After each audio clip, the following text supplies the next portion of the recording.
What up, free bosses? In this video, I'm going to explain and show you a landing page that is meant to look like a blog, but it's actually a landing page meant for generating leads and getting opt-ins. So let me jump into this and show you how I've designed this to be looking like a blog style landing page.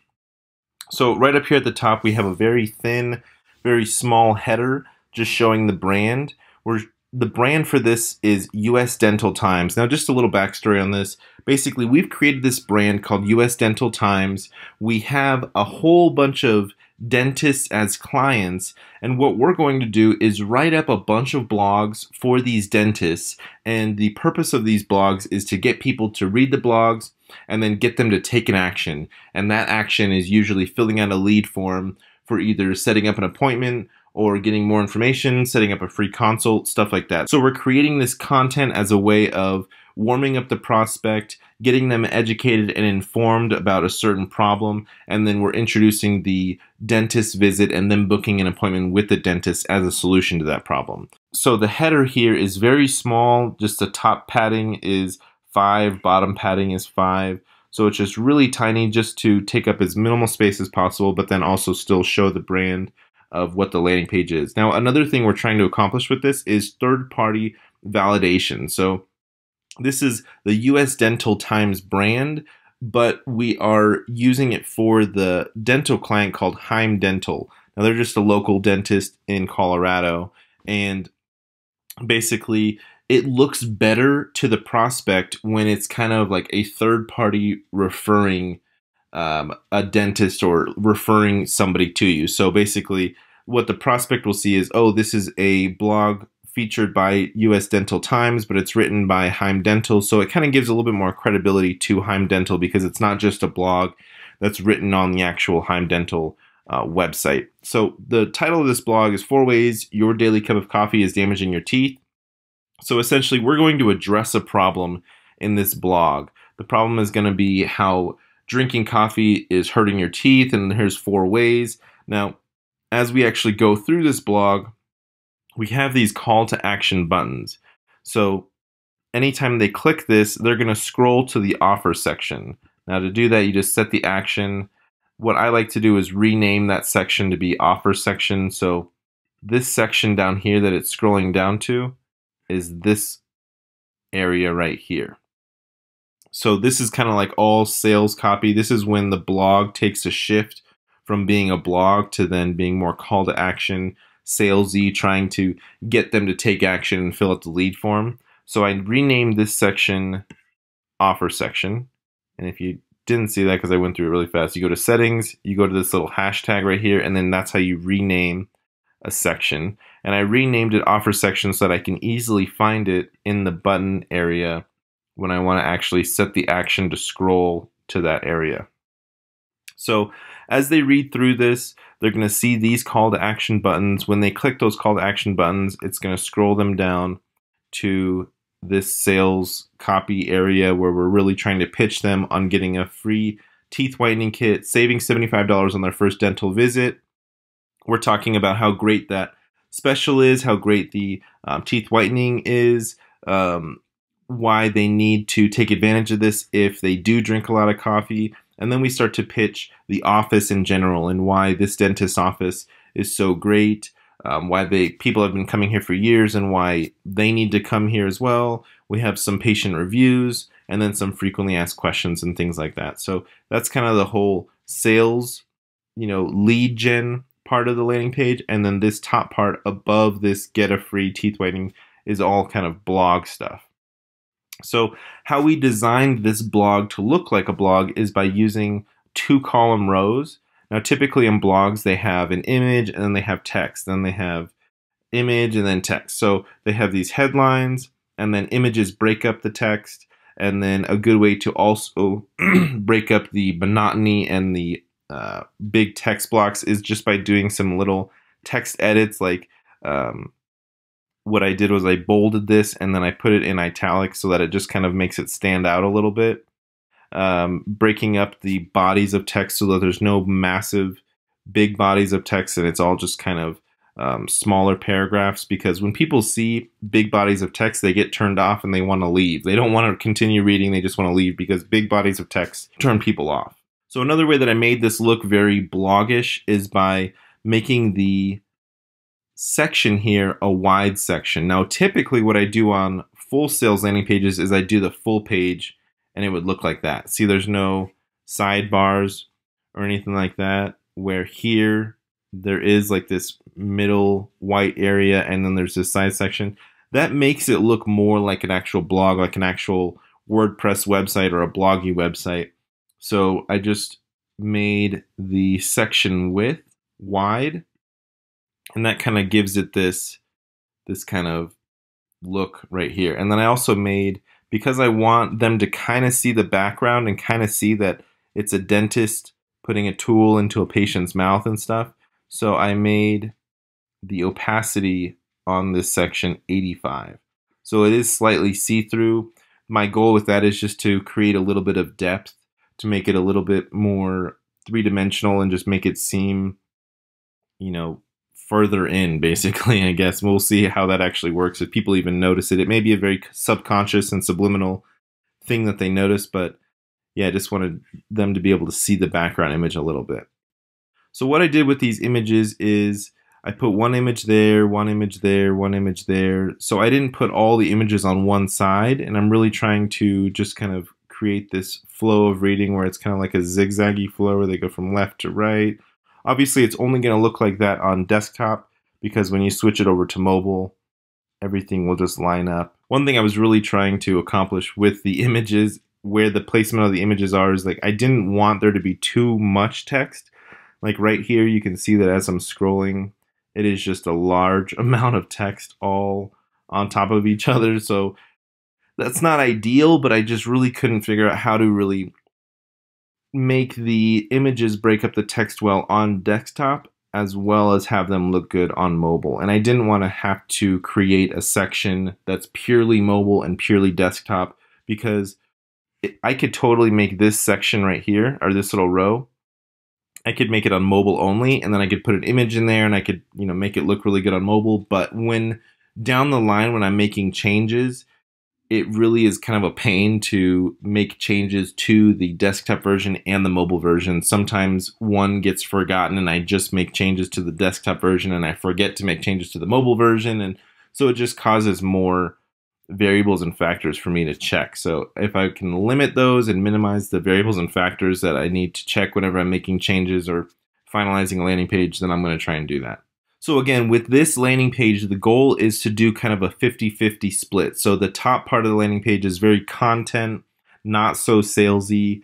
And then after they read the content, then they get into the full-on salesiness, and it's very action-driven, trying to get them to take action, fill out a lead form, schedule an appointment, all that kind of stuff. So that is one way of doing this type of content lead gen type of landing page. Another way that I've seen it is where it's the lead gen and the call to action is more entwined with the actual content side of things. And that's what I kind of call an advertorial, when it's more, when the sales copy is more interweaved with the actual blog content. I call that an advertorial. When it's just like this, where it's like blog on top, sales copy, and lead gen on bottom, then I don't actually have a word for that, but that's just a strategy that I'm using. So this form of writing, where there's blog on top, sales copy on bottom, the blog is really meant to uncover a problem, address a problem, and then introduce the solution and really try and get lead gen. This is not just a blog just putting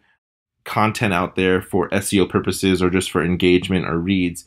This blog is purely meant for driving action, driving leads, getting people to take action and fill out the lead form immediately. So some of this stuff is going to be tweaked over time, but we're basically going to be driving traffic to this landing page with Facebook ads and other paid media on a very local level. So because it's a dentist's office, usually people are not willing to drive 20 miles or 15 miles to go to their dentist. Usually they're only okay with driving 5 miles at most to go to their dentist. So when we're running our Facebook ads, we're going to be targeting people in a 4 or 5 mile radius around this address right here. So the people that are going to be reading this are going to be right down the street. They're going to live right down the street from this dentist office.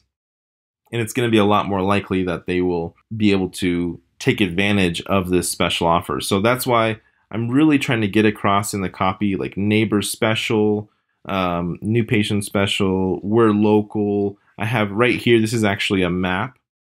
If I show you the preview window, then you'll see this is actually a map right here. We got a countdown timer just to push a little bit of scarcity, telling them to take action. And then I have a pop-up, which it's an exit pop-up. So if I'm with my mouse, if I move it off the screen, then the pop-up comes up and it says, we're local, don't forget to take advantage of this offer. We've got the lead form, got the map and everything. So this pop-up, not only is it an exit pop-up, but it's also a timed pop-up, meaning that after 4 minutes of them being on the landing page and reading through the blog, after 4 minutes, then this will go ahead and trigger. So this will say, hey, get a free professional teeth whitening kit, because again, we're not so much concerned with them consuming the content. I mean, yes, we want them to consume it, but we really just want them to take action, fill out a lead form, and result in a new patient sign up for this dentist for our clients. So that is really the goal with this. We probably will be tweaking this content area. I may want to make this a little bit more action driven to getting them to get the free professional teeth whitening kit. But as we drive traffic to it, we'll start to see how the conversion rate is and how it's reacting with that, and we'll go from there. Let me actually show you how I created the timed pop. So I'm showing the settings right now. On the pop-up, I go here to edit pop-up settings. I go over to advanced, and then it's under animation, and you can do a time delay. So fade in with scale after 4 minutes. Then it goes ahead and triggers. Now this could be any time. If you wanted to do 30 seconds, I would recommend giving people a good amount of time on the landing page before you just hit them with a pop-up. I see it all the time where websites and landing pages literally will hit you with a pop-up within like 5 seconds, trying to get you to opt in as an email subscriber on their newsletter. And it's like, I don't even know anything about your website, and you're trying to get me as an email subscriber. Why am I going to jump in when I don't even know anything about your company? Like, give me time to figure out stuff about your company. And then when you hit me with that pop-up, I'm probably going to be more likely to actually opt in because I have a basic understanding of the value you can bring me. So anytime you're doing a pop-up or something like that, I would definitely give them a lot of time. With this pop-up, again, it will show when a user tries to exit. You can do this trigger on exit thing, and it will show under the advanced after 4 minutes. Now, one last thing I just want to stress with this landing page is the vertical spacing. I would highly recommend you always be very aware of the vertical spacing and your padding overall. So here in the settings, it's literally zeroed out, and the top and bottom padding. Here in this row's settings, zeroed out. If we even look at this one, there's only 10 on the top margin as far as the padding for this tooth rot and decay. Here, minimal padding 0. So I am a huge fan of trying to maximize vertical space, because every little spot on your landing page is very important. That real estate is very important. And if you have too much space in between, like if this thing, let's just say it's like that, you accidentally have too much space. First of all, it's just the feng shui of the landing page is gonna look off. But then when you look at it on mobile, you're scrolling, this little space right there could literally be the thing that people leave the landing page from. Like maybe they think that it's over, or maybe that space right there, just on their phone, it looks like that because they're in the process of scrolling down, and then they think that the blog is ended, and so they leave. So little things like that are something to be aware of. So I definitely recommend keeping your vertical space with your padding as small as possible, because especially when you look at it on mobile, that vertical space makes a big difference. Like you see this little space right here in between the title and the image there. That's kind of a large amount of space. So I really try to cram everything right on top of each other, especially on mobile when they're scrolling down. like right here in between this row and this row, I put just a very little bit of space in between there. So the bottom, we can even minimize that to make that 5. And then here, we can bring this up to make that a little bit smaller. So it was right here. So anytime I make changes on mobile, I'm also going to check them on desktop. But that about sums up what we're doing with this landing page. A lot of sales copy in here.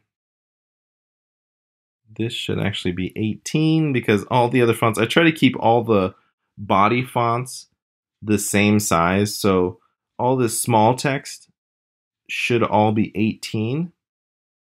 And then these big headline texts should all be, the same size. So that's 36, and then they size that on mobile. So I try to create like a system in the landing page where it's like body text is going to be a certain size, headline text is going to be a certain size, and really just try to stick to those standards because I don't want a whole bunch of different font sizes and things going on. I want it to be very clean, and what's going to happen with this stuff is that it's going to be very subconscious and subliminal stuff. Like people, when they're reading this, they're not going to 100% understand, oh, that font is bigger, but it's going to be subliminal and it may just, it's like the whole feng shui stuff. But hope you're able to learn something from this, and I will see you in the next video. Thanks for watching.